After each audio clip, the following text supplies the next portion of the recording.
Night is next. Thanks for joining us. Good night.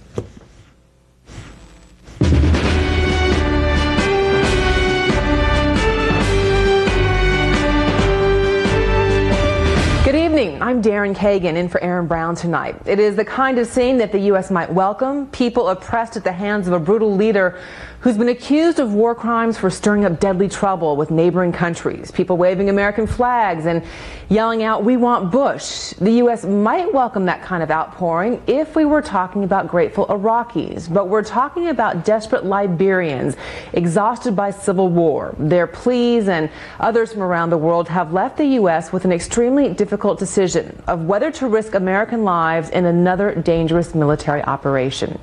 So we begin the whip with the latest on Liberia and what the U.S. might do to help. White House correspondent Dana Bash is on that for us tonight. Dana, a headline, please. Darren, for the third day in a row, the president huddled with his national security team to talk about potentially sending U.S. peacekeeping troops into Liberia. But the president also made clear that step one is removing Charles Taylor, that country's president, from that country, and also made clear that diplomatic efforts are underway to do just that. Darren. Now we go to Liberia itself, the capital of Monrovia. Jeff Koengi is on the video phone. Jeff, a headline from you.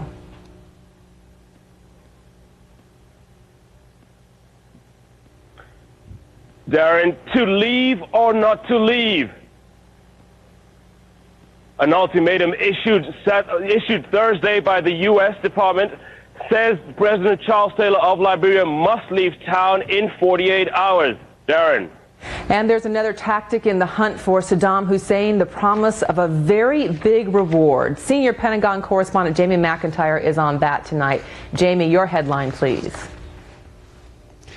How badly does the United States want Saddam Hussein? Would you believe $25 million is the price they put on his head, plus $15 million for either of his two sons. And a group of senators who's just returned from Iraq says that getting Saddam Hussein is the key to restoring peace and finding weapons of mass destruction. Darren? And there was a terrible incident at a mosque in Fallujah in Iraq. The escalating tension over who or what caused that. Nick Robertson is on that tonight from Baghdad. Nick, the headline. Well, Darren, a day when 10 more U.S. soldiers injured in 3 separate attacks, and U.S. officials in Fallujah do their best to calm a potentially volatile situation there by explaining they were not involved in the explosion at a mosque that killed at least 7 Iraqis 3 days ago. Darren? We will be back with all of you in just a moment. Coming up on NewsNight as well, Matthew Chance from Gaza on what's threatening the extreme fragile situation between the Israelis and Palestinians. Also tonight, the latest on the case of a missing Baylor University basketball player. Gene Meserve rides along with some of the people who are fighting the war on terror, and they may be over your head right now, literally on board for a combat air patrol in the skies somewhere in the U.S. And one man's very personal response to 9/11, a handmade memento for the families of America's fallen servicemen and women. We'll get to all that over the hour. First tonight, though, the growing possibility of sending American troops to Liberia, but only, it appears, if Liberia's president steps down first. President Bush himself has yet to come out and publicly issue the ultimatum, but today he did reiterate his desire to see the dictator gone. The question now, how to get there and what happens if he doesn't budge and the fighting goes on. We have 2 reports for you tonight. The first from CNN's Dana Bash. The president out on the links for a pre-holiday round of golf after a 3rd day in a row of meetings with his top national security team about plans for sending U.S. peacekeeping troops into Liberia. Mr. Bush insists he has not made up his mind and will not be rushed, and called once again on Liberian President Charles Taylor to leave the country. I'm going to look at all the options, determine how best to bring peace and stability. But one thing has to happen, that's Mr. Taylor needs to leave. The White House is hoping continued public pressure from the president and intense diplomatic negotiations led by Secretary of State Colin Powell will force Taylor out, making the climate on the ground right for U.S. troops. And if Taylor doesn't leave? Well, first of all, I refuse to accept the negative. I understand that's your job to try to put that forth. I believe he'll listen. And until he doesn't listen, then we can come back and talk about the issue. In other words, I hope he does listen, and I'm convinced he will listen. The president and his top aides will not publicly concede Taylor's exit is a precondition for U.S. troops entering Liberia, But privately, they don't deny it is what they're waiting for. As a candidate, Mr. Bush questioned whether Africa even fit into U.S. national interests. Aides now say there is concern for U.S. diplomats in the region, a growing humanitarian crisis, and I think that we've also recognized since 9/11 that one wants to be careful about permitting conditions of failed states to create conditions in which there's so much instability that you begin to see greater sources of terrorism, for instance.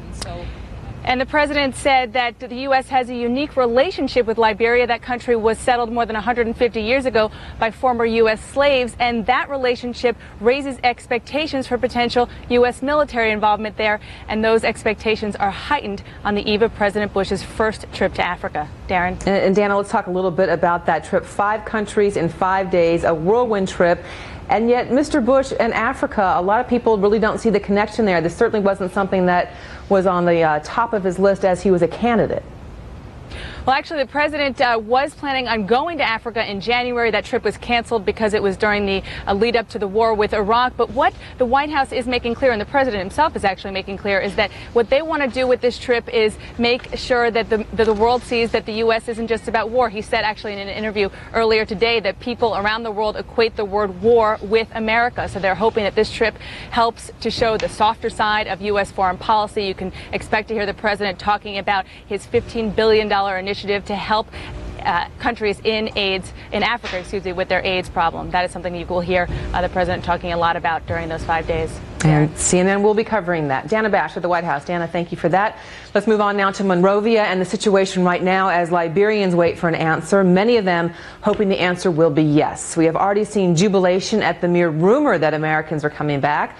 Let's go back now to CNN's Jeff Koengi for his take on things tonight from Liberia. Jeff, hello.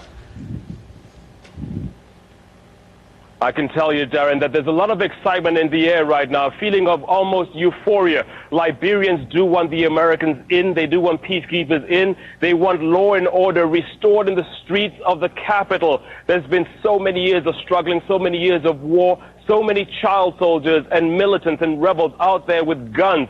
They want them all disarmed by the Americans, by the peacekeepers. They want their lives to go back to what they used to be, Darren.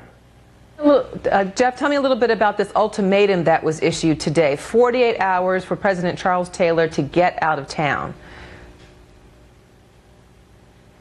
That's right. It was a senior source inside the executive mansion right here in Monrovia telling CNN late Thursday that an ultimatum had been issued by the United States telling President Taylor to leave in 48 hours. Note, Darren, 48 hours means that President Bush's flight will be somewhere over African skies.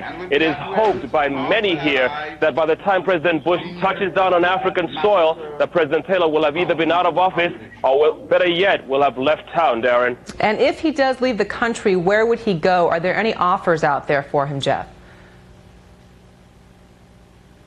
Absolutely, Darren. There's one offer so far. The government of Nigeria, they offered Mr. Taylor asylum 2 days ago. Mr. Taylor apparently initially rejected that offer. Apparently on Friday, this same team returns to Monrovia. They will come with a new offer. Hopefully now Mr. Taylor will rethink the offer, see if he can take this offer, because in the words of many people here, time is literally running out, Darren. It might sound more and more attractive as the time does tick away. Jeff Koengi in Monrovia, Liberia, thank you for that report. Well, we are just shy of 3 months since that big statue of Saddam Hussein came down in central Baghdad. Still, there is no sign of the man himself and not much sign of peace either. So today, the government put a $25 million price on Saddam's head, the hope being to solve the Saddam problem and a chunk of the peace problem as well, all for one low price. Here again, CNN's Jamie McIntyre. What's left of a U.S. Army Humvee smolders on a Baghdad street, the latest evidence of the increasingly brazen attacks that are inflicting daily casualties on U.S. forces. We believe someone fired a rocket-propelled grenade or some other kind of explosive device was launched against the third vehicle in a military convoy, and it consumed the vehicle. The attack took place in broad daylight, mid-morning, and drew a large crowd of civilians who appeared to attack the damaged Humvee. 3 wounded U.S. soldiers were taken to a military hospital, and an Iraqi bystander was killed. Convinced the commonly held belief that Saddam Hussein may still be alive is fueling the guerrilla warfare, the U.S. has now put a $25 million bounty on Saddam's head and is offering $15 million for either of his sons. U.S. senators just back from Iraq are unanimous that getting Saddam is the key to restoring peace. Believe me, he's not 10 feet tall, he's damn near 10 feet in the ground. Despite the inability of the U.S. military to quash the resistance so far, the commander of U.S. forces insists more troops is not the answer. In terms of needing any more forces, I don't need any more forces. But fresh troops are needed to relieve the battle-weary forces, especially non-American troops, says one of the senators. First, we must end the feud with Germany and France and with the UN. We must seek the help of those countries. We must seek the support and the participation of NATO and the UN. The senators toured Iraq for 3 days and got classified briefings from U.S. and British commanders. We were told that the next 60 to 90 days would be crucial, and that while it will take time, time is not on our side. That there is an organized resistance to the American presence, and they're getting smarter about the way they do it. One fear is that these three groups will somehow find common cause against us, and that would be a significant problem. These group of key senators, came back with some sobering insights into how things are going in Iraq, and one made this prediction that the United States would be in Iraq with a large number of troops for a long time. Darren? When they say long time, Jamie, do they put a number on that? 5 years, 2 years, 10 years? Well, nobody's putting a number on it at this point, but privately in the Pentagon, people have been speculating that they could easily be, the U.S. military could easily be in Iraq 5 or 10 years, and they point to, for instance, just how long the United States has been in Kosovo and Bosnia, and the fact that the U.S. has more troops in Afghanistan now than they had at the height of the fighting in that war. Let's talk about some other numbers here. This price tag on Saddam's head, $25 million leading to his capture or his death, $15 million for one of his sons. How do they come up with those numbers? Do you know, Jamie? Well, the $25 million is the same number that they put on the head of Osama bin Laden.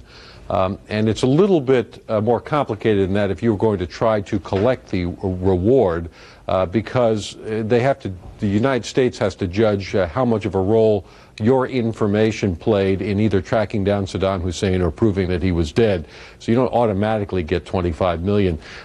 You know, and one of the things they're also saying is that while in Afghanistan, maybe some people didn't really grasp how big a number that was, that in Iraq, they're pretty used to these big sums of numbers, and they're hopeful that putting a price on a head like that will prompt somebody who knows something to come forward. And then a question from your piece. We heard the military representative talk about saying he doesn't believe they need more troops. You point out in the piece they might need fresh troops.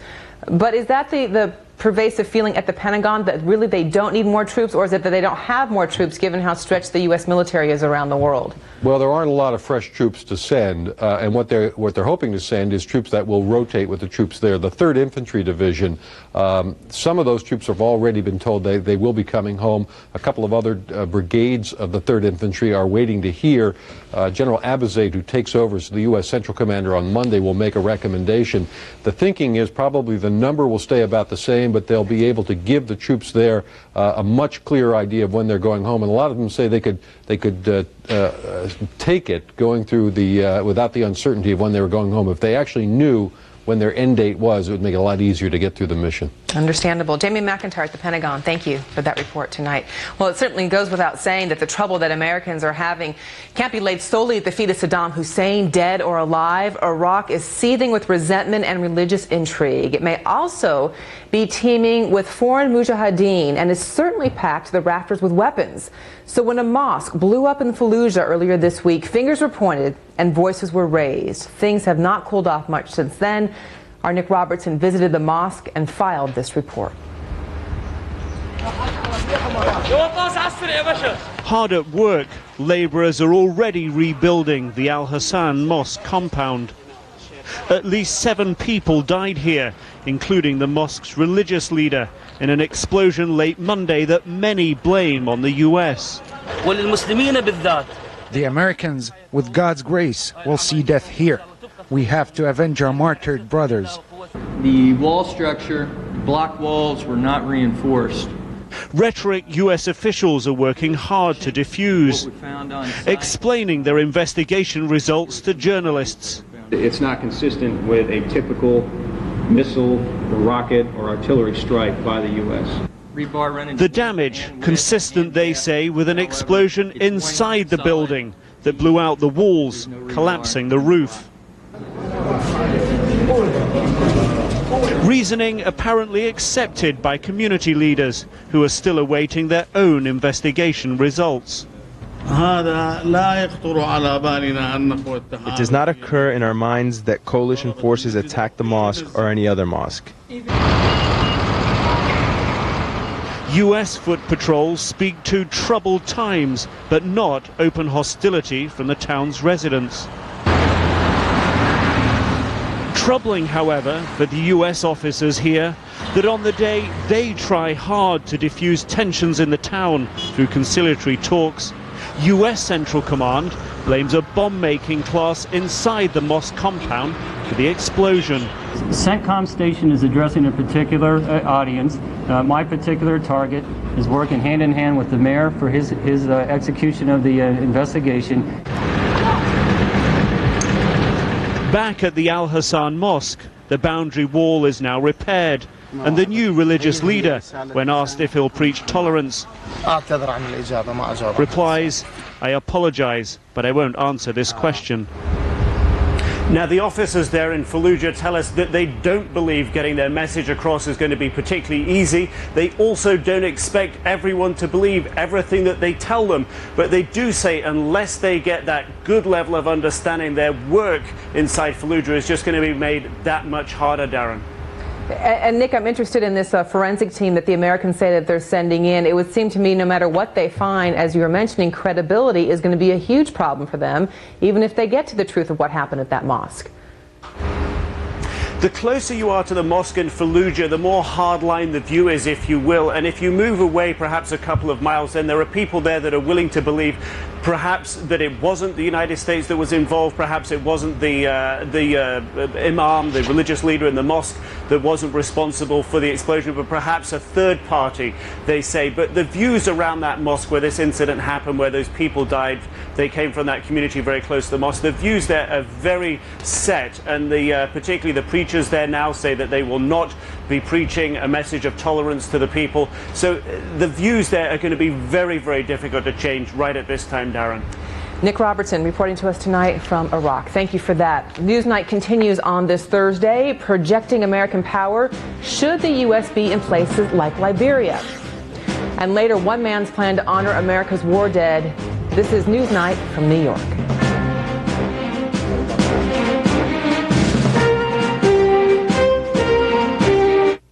Newsnight is brought to you by Audi and the all-new A8L, the world's most intelligently designed car.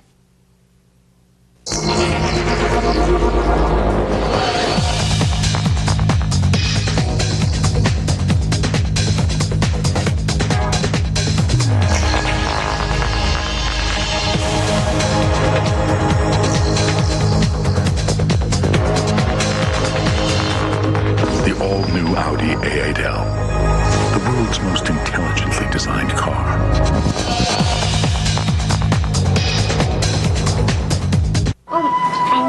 The folks at Pella know there's no such thing as a playroom. It's more of a playhouse. That's why Pella created Between the Glass blinds. Blinds that are protected between two panes of glass. So no matter what makes it into the rack, you can sit back and enjoy the show. New cordless blinds from Pella, viewed to be the best. The Pella Days sale is going on now at Pella Window and Door Stores. Make no payments for 12 months.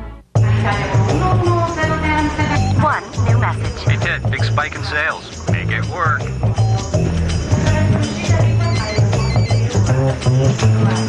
Business changes rapidly, which is why HP ProLiant servers with high-performance Intel Xeon processors can be remotely managed from anywhere. So wherever you are, it's like taking your data center with you. Demand more. Demand HP ProLiant servers. Next week, Bill Hammer. Solon and O'Brien, where real news makes the difference. American Morning, CNN next week. Don't miss the biggest Sprint's 4th of July sale ever, with 35 to 50% off retail on all furniture in our huge showroom. You'll find incredible savings on bedroom, family room, dining room, leather, and kids furniture, even home office. Featuring all the best brands at the best prices. With everything at 6 months, no interest, no payments. And the largest selection in 5 states, there's no reason to go anywhere else. The 4th of July sale ends this weekend at Sprint's. Have you heard the buzz about West Nile virus? Protect yourself and your family from the mosquito bites that spread the virus. Use mosquito repellents when you go outside. When possible, wear long-sleeved shirts and pants. Remove standing water where mosquitoes breed. Most people who get West Nile virus don't feel sick, but it may cause serious illness. Fight the bite. Tell mosquitoes to buzz off.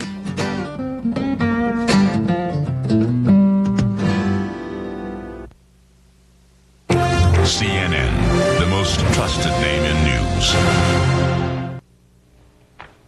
During the campaign, candidate George Bush promised to make more or less, to remake American foreign policy as Gary Cooper.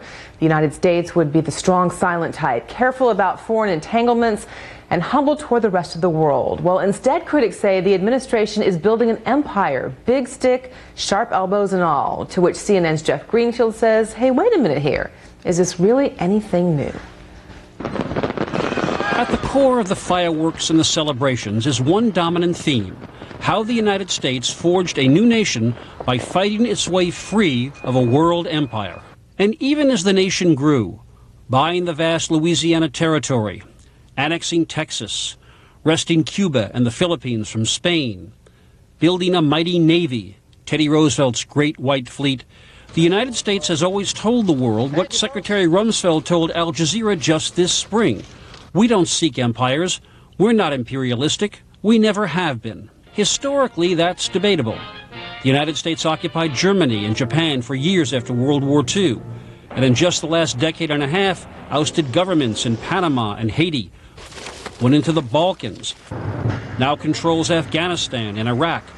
Of the 495,000 troops in the United States Army, for example, 370,000 are now deployed around the world. So the question isn't whether the United States wields power around the world. Of course it does.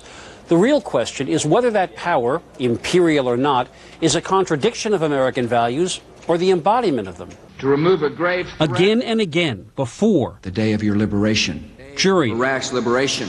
after the war in Iraq, American soldiers as liberators.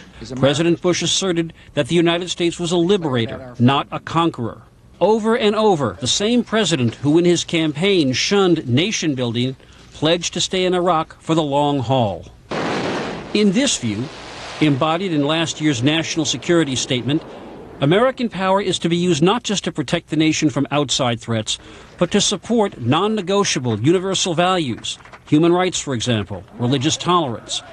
It is in this sense an extension of what happened in Germany and Japan, when the United States occupation ended with those nations evolving into stable, economically powerful democracy. Vietnam, of course, was and is the template for another view of American power, destructive force used for ends either unclear or unworthy.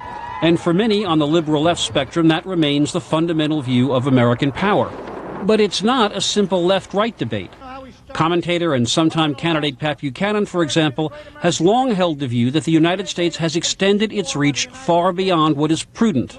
And from the left comes this view from author Paul Berman, who warns that the Vietnam experience has led some into wrongly concluding that the use of American power must always be wrong. It really ought to be possible to look at the people in Afghanistan and feel thrilled that something as monstrous as the Taliban was overthrown, and to do the same in Iraq with Saddam Hussein, and feel ecstatic that a regime as despotic and totalitarian as this has finally at last been overthrown. More than 180 years ago, John Quincy Adams said that America goes not abroad in search of monsters to destroy. Well, the United States, in fact, has been going about the world for decades, and after 9/11, it's pretty hard to believe that there aren't monstrous forces out there that wish the United States ill. The irony is that even as the United States is engaged in just about every corner of the world, it is engaged at home in an ongoing debate about when and how to use that power. Jeff Greenfield, CNN, New York. With us now to talk a little bit more about American power and how it plays in the world is Time Magazine's Rick Stengel. Between Iraq, Liberia, and the rest, a lot to talk about tonight. Absolutely. Thanks for stopping in here. Appreciate it. Let's start where Jeff's piece stops off, and that is with the debate about where you get involved and where you don't get involved. Liberia is at the top of the list right now. Do you think the U.S. will send troops? I think they'll send some troops. I mean, Kofi Annan wants us to send some to a peacekeeping force. But what Kofi Annan wants necessarily isn't what the U.S. does. Well, it's also what the Secretary of State wants, and Bush wants to project this kind of moderate image, selling compassion abroad, not just at home. It does seem kind of like a peculiar thing. I mean, Liberia is certainly not a strategic interest of the U.S. in any way, shape, or form, and certainly the Bush foreign policy of focusing on places that are really in our interest, Liberia is not in that calculation at all. I think most Americans, when the topic of Liberia even comes up, first thing you do, you go to the map. Right. Where, who, what are we talking about, and even why? So what is it, besides the fact that this is a place that some former slaves went to back in the 1800s, that is really drawing this U.S. interest? Well, I hate to sound cynical, but it's on the eve of his trip to Africa. He doesn't want to go every place in Africa, South Africa, Senegal, and get asked about Liberia and why haven't you done anything. It's going to happen, though. Well, if he's doing something, though, people will say, oh, well, good for you. Plus, there's the $15 billion AIDS initiative. He's got to show some leg on that as well, and as though he's really interested in it. So there's a whole careful calculation here. What about, just even to take a step back from this, the idea of President Bush going to Africa in the first place and his fascination with this continent? This seems to have developed and grown as his president. Where did you find his fascination with the continent? Well, he's Where going. does that come from? He's going. Well, I mean, there's that. He might rather be playing golf. Look, he never mentioned it during, when he was campaigning. Well, that's the thing. He's never been there before. He hadn't been anywhere before he was president, so if you're going to start with he hasn't been there. Exactly. So why go there first? Right. I mean, Colin Powell's interest is important. The AIDS initiative is important. As Condi Rice said today, after 9/11, every place in a way is an area of strategic interest. There's some sense, some people say that in fact Liberia is a source of what they call conflict diamonds that may be funding Al-Qaeda. That hasn't come up, but it may come up. So, I mean, every place now is dangerous because every place could harbor someone who could do us harm. Well, let's go to what is one of the most dangerous places in the world for the U.S. right now, and that is Iraq, as we see more and more soldiers lose their lives. The White House doing some backtracking for the president today as he uttered the words, "Bring them on," in response to if people want to give the U.S. military some trouble. They're saying he didn't mean it, that he shoots from the hip. But those were not the best chosen words of this president. Yeah, I think he probably regrets it. But on the other hand, those are words, the kind of words we associate with him. That's dovetails with his personality. I mean, he is the cowboy president in a way, and people like that about him. I think, he was showing American confidence. He was projecting American confidence. I think it was probably a little ill-chosen. I think the mothers of servicemen there probably don't think it's so great, and I think the guys who are there probably don't think it's so great. But at least it's kind of a projection of American confidence. But you had two messages going on the same day. On one hand, you have the U.S. president saying, "Bring it on," and then you have the U.S. announcing, "Hey, anybody out there know where Saddam is? We'll give you $25 million. I mean, it sounds kind of desperate. Well, it's a little Old West both ways, a reward for the bad guy. Hunter, yeah. But, it's a difficult situation because they don't want to seem like they're in over their head, that this is something that's going to, tick out all through the election, whether we should send more forces there to bolster the people that are there. I mean, it's a very tricky issue. I mean, remember just a few months ago, General Shinseko, the former chief of staff of the Army, said, hey, we're going to need 200,000 people there, and everybody booed and hollered and said he was crazy. Well, he was right. Here we are. Well, as we heard in Jamie McIntyre's report, there really aren't more fresh troops to send. They're kind of tapped out. Yeah. And there's no end game. I mean, there's no, you go there and when are you going to go home? What's going to happen? I mean, it's a difficult situation. It is indeed. And we'll be tracking here at CNN. Time Magazine, I'm sure, will as well. Rick Stengel, thank you. I appreciate it. Thanks for the conversation. Coming up on Newsnight, we're going to head to the Mideast. That is where it's a hurry up and wait for peace to set in.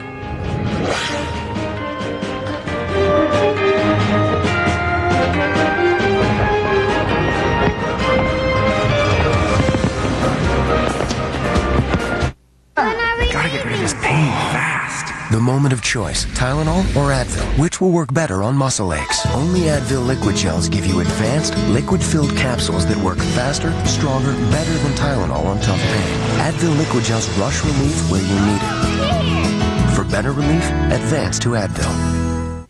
Tooth pain? Get the same strength pain reliever the dentist uses before he starts his work. Maximum Strength Anbesol. Dentist strong, so the pain is gone.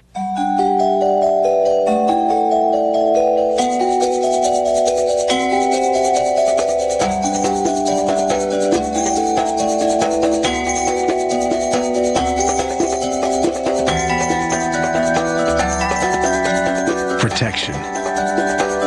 It's not what it guards you against. It's what it lets you do. Continue. Ace Group, Global Protection. This 4th of July, we're shifting into high gear with the best values in America. At the Chrysler Summer Sales Drive, you'll find exciting new products. Like America's favorite convertible, Sebring. The versatile PT Cruiser. And great deals like cash allowances up to $3,500 or 0% financing for 60 months on select models. Plus, Chrysler's 7-year, 70,000-mile powertrain limited warranty. Let us prove we've got the best values in America. Hurry in this 4th of July. Did you know if you get AOL, you can get this alert that tells you you have a phone call when you're online? No. Neither does Dad. If you want to get your calls, you want to get AOL. Because AOL Call Alert tells you when you have a phone call when you're online. So you'll never miss another important call again. Sign up for AOL and get your first 45 days free. With AOL Call Alert included for up to 12 months. Let's see, I bought yellow pencils, yellow Post-it notes, yellow boxers. $14. Land Courier, Air Courier, Pedicure, Reader. $137. 2 printers, 2 scanners, 2 tutus. $540. Keeping business expenses separate from personal expenses? Priceless. There are some things money can't buy. For everything else, there's MasterCard. Apply online for the MasterCard Business Card. Tomorrow on CNN Early Prime. At 5, what our children aren't learning about American history. At 6, from SARS to monkeypox, what's being done to stop the spread. At 7, see how troops are spending July 4th in Iraq. CNN Early Prime tomorrow. Nobody ever said the path to peace in the Middle East runs in a straight line. There's 2 steps forward, 1 step back, 3 sideways. It's kind of more of how it ends up working out, even on a good week. And if weeks ran Monday through Wednesday, well, we've had a pretty good one so far, but they don't. So today, the euphoria lifted a bit and a measure of reality set in. Here's CNN's Matthew Chance. This is meant to be the road that symbolizes the benefits of peace for ordinary Palestinians. Israeli checkpoints that make travel for the many here so difficult were meant to have gone.